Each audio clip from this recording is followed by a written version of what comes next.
It's now time to add your teams. As you can see, this part of the onboarding only involves a few steps. Choose team structure, add teams, and lastly, choose access and invite. When choosing your team structure, try to identify how the competition will look within your organisation. A few individual teams could be sufficient, or you may want to group the teams in a way that makes sense to your organisation. This is especially useful for larger organisations, and if your teams happen to reside in these groups already, for instance like different departments, different municipalities, or different faculties. Select the relevant category for the groups or even create your own.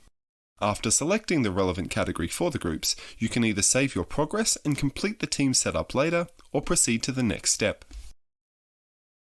When it comes to adding your teams, make use of the tips listed at the top of the page. They will come in handy when gathering the different teams in your organisation.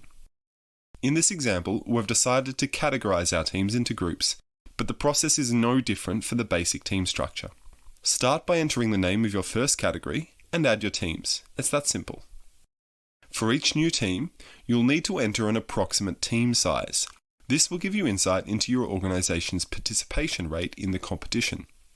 If things get a little too manual and intensive when working on your team setup, you can save your progress and come back to finish your team setup later.